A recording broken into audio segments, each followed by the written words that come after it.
সুপ্রিয় শিক্ষার্থীরা, কেমন আছো তোমরা? আশা করি সবাই ভালো আছো। আজকের এই অনলাইন ক্লাসে তোমাদেরকে স্বাগতম। তোমাদেরকে আমি নবম দশম শ্রেণীর গণিত বিষয়ের উপরে ক্লাস নেব। আজকের ক্লাসটা হবে তোমাদের সপ্তদশ অধ্যায়, অর্থাৎ পরিসংখ্যান। এটা নবম দশম দোনো ক্লাসেই ফলো করবে। এই গণিতের গ্রাফ নিয়ে আমরা আলোচনা করব। লেখচিত্র পরীক্ষা যেগুলো আসে সেই বিষয়গুলো নিয়ে আমরা আলোচনা করব। তোমরা জানো পরীক্ষায় আয়তলেখ, গণসংখ্যা, বহুভুজ, অজীব রেখা এই তিন ধরনের লেখচিত্র আসে। আমরা গত ক্লাসে আয়তলেখ নিয়ে আলোচনা করছি। আজকে আমরা গণসংখ্যা, বহুভুজ, অজীব রেখা নিয়ে আলোচনা করব। প্রথমে আসো দেখো, এখান থেকে আমরা পরিসংখ্যানের যে জিনিসগুলো একটু লাগবে, পরিসংখ্যানের চলক, উপাত্তের ব্যবহৃত সংখ্যাগুলোকে চলক বলে। চলক দুই প্রকার, একটা হলো বিচ্ছিন্ন চলক আর একটা অবিচ্ছিন্ন চলক। এই বিচ্ছিন্ন চলক কাকে বলে, অবিচ্ছিন্ন চলক কাকে বলে, এই সংজ্ঞাগুলো তোমরা এখান থেকে লিখে শিখে নিবে। তারপর এখানে আমরা একটা চার্ট দেখাচ্ছি, দেখো 60 জন শিক্ষার্থীর বার্ষিক পরীক্ষা ইংরেজিতে প্রাপ্ত নম্বরের নিবেশন সারণী। দেখো এখানে শ্রেণীটা দেওয়া হলো, গণসংখ্যা দেওয়া হলো। এই শ্রেণীকে, এইটার একটা নাম আছে, এটার নাম হলো বিচ্ছিন্ন শ্রেণী। অর্থাৎ এখানে 30 থেকে 39 আবার 40 থেকে শুরু হয়েছে, যেহেতু এটা 39 থেকে শুরু হয় না, এটাও বিচ্ছিন্ন। আর এটার নাম হলো অবিচ্ছিন্ন শ্রেণী, অর্থাৎ এখানে এই 30 থেকে শুরু না হয়ে এখানে 29.5, অর্থাৎ 0.5 এটার থেকে বিয়োগ করে দিবা, 0.5 এটার সাথে যোগ করে দিবা, তাহলে এটা অবিচ্ছিন্ন শ্রেণী হয়ে যাবে। এটা অবিচ্ছিন্ন কেন? 29.5 থেকে 39.5 আবার শুরু হয়েছে, দেখো 39.5, তাহলে এটা বিচ্ছিন্ন এবং অবিচ্ছিন্ন।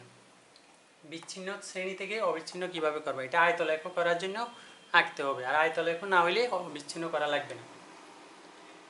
তাহলে এখানে দেখো 60 জন শিক্ষার্থীর বার্ষিক পরীক্ষায় প্রাপ্ত নম্বর নিবেশন সারণী। যদি আয়তলেখ থেকে তোমাদেরকে গণসংখ্যা, বহুভুজ আঁকতে বলে, তাহলে এই আয়তলেখ একে অবিচ্ছিন্ন করে আয়তলেখ আঁকবে। তাহলে এটা গত ক্লাসে আমরা দেখাইছি, একটু দেখাইলাম এখানে।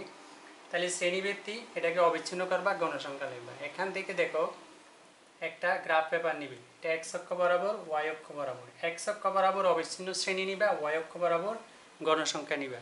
এখান থেকে আমরা আয়তলেখ আঁকবো। আয়তলেখ আঁকার জন্য দেখো এক্স অক্ষ অবিচ্ছিন্ন শ্রেণী বসাইলাম, এই যে 29 থেকে 29.5 থেকে 39.5, এইভাবে এই অবিচ্ছিন্ন শ্রেণীটা এক্স অক্ষ বরাবর বসাবে, আর গণসংখ্যা ওয়াই অক্ষ বরাবর বসাবে। এখানে এক্স অক্ষ বরাবর এক ঘরের মান 2 করে, ছোট এক ঘরের মান 2 করে, আর ওয়াই অক্ষ বরাবর 2 ঘরের মান 1 করে। প্রতি 2 ঘরের মান 1 করে আমরা এটা বসাইলাম। তাহলে এখান থেকে দেখো এদিকে কয় ঘর ফাঁকা নিবা। তারপর দেখো আয়তলেখ আমরা দেখলাম, আয়তলেখ আমি দেখাইছি আগের ক্লাসে। এখানে আয়তলেখ থেকে কিভাবে গণসংখ্যা শেখা আমরা দেখাবো। দেখো এইভাবে আয়তলেখ এঁকে ফেলবা। গত ক্লাসে যেটা ছিল আয়তলেখ আঁকবা। আয়তলেখ থেকে দেখো গণসংখ্যা, বহুভুজ কিভাবে আঁকবে। আয়তলেখার মধ্যবিন্দুগুলা চিহ্নিত করবে। আয়তলেখ যে লেখটা আঁকবা সেটার মধ্যবিন্দু, মাঝখানে যে বিন্দুগুলা চিহ্নিত করবা, আমি চিহ্নিত করে দেখাইছি। দেখো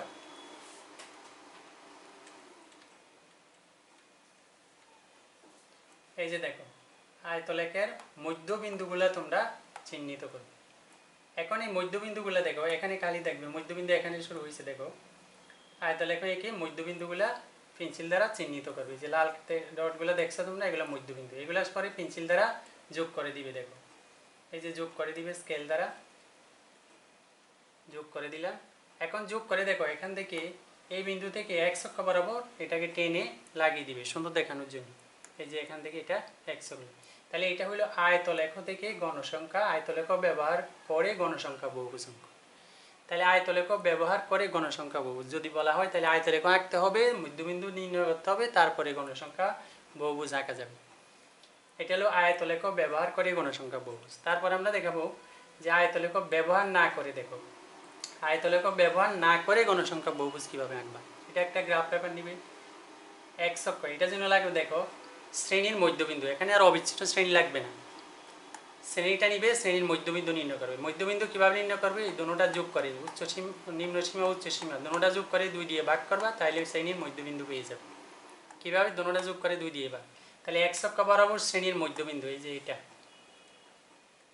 এক্স অক্ষ বরাবর, আর ওয়াই অক্ষ বরাবর নিবে গণসংখ্যা নিয়ে দেখো এখানে একইভাবে আমরা প্রতি দুই ঘরকে এক ধরে আমরা এইভাবে চিহ্নিত করলাম। আর এখানে 34.5 দেখো শ্রেণীর মধ্যবিন্দু সূত্র 34.5, এইটার আরও যেহেতু শ্রেণী ব্যবধান 10, তাহলে 10 গড়ের দিকে 34.5-এর 10 গড় সামনে হবে 24.5, তাহলে 10 গড় সামনে শ্রেণী ব্যবধান যত তার অত বিয়োগ করে দিলে তার আগের সংখ্যা থেকে শুরু করবে।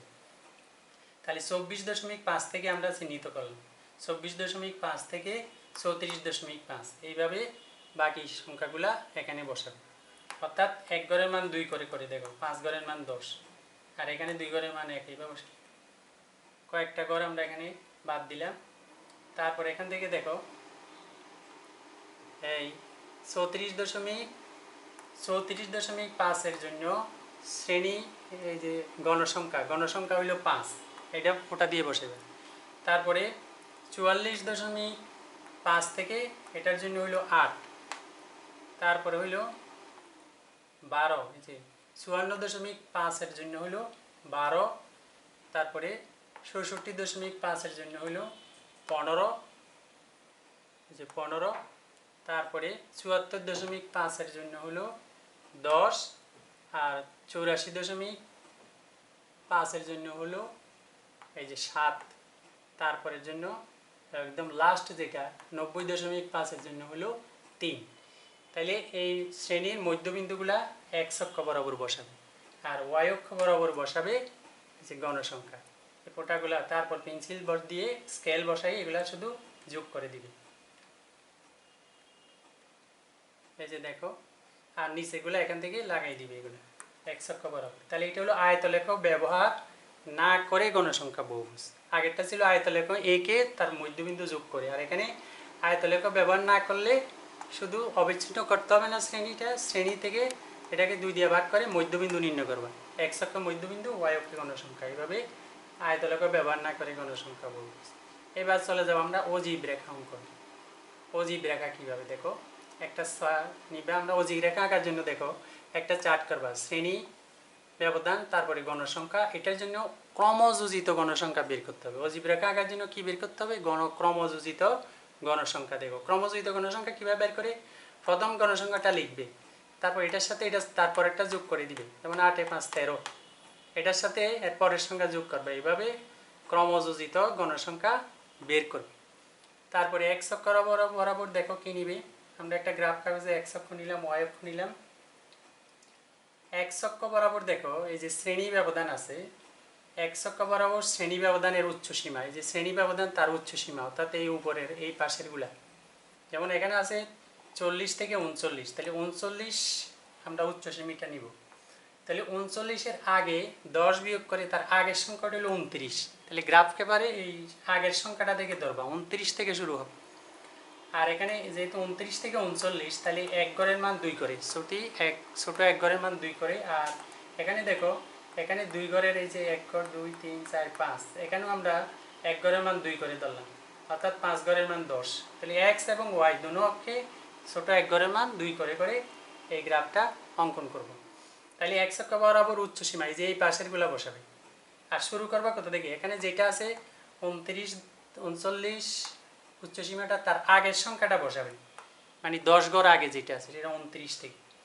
তাহলে এবার ক্রমযোজিত গণসংখ্যা ওয়াই অক্ষে বসাবে। তাহলে প্রথমে দেখো 39, প্রথমে আছে কত উচ্চ সীমা 39, এটার জন্য ক্রমযোজিত গণসংখ্যা 5 বসাইলাম। তারপরে হলো 49, দেখো উচ্চ 49-এর জন্য হলো এই যে এখানে কত 13, তারপরে এটা কত 59-এর জন্য 25, 69-এর জন্য 40, 79-এর জন্য 50, 89-এর জন্য 57, 99-এর জন্য 60, যে এখানে বসাবে, এগুলা ফোটা ফোটা দিয়ে বসাবে। তাহলে শ্রেণীর ব্যক্তির উচ্চ সীমা এক্স অক্ষ বরাবর বসাবে আর ক্রমযোজিত গণসংখ্যা ওয়াই অক্ষ বরাবর বসাবে। তারপরে এটা দেখো ফোটাগুলো বসানোর পরে ফ্রি হ্যান্ডে পেন্সিল দ্বারা এই যে এখান থেকে শুরু করবা, এখান থেকে আস্তে করে ফ্রি হ্যান্ডে এটা এঁকে দিবে।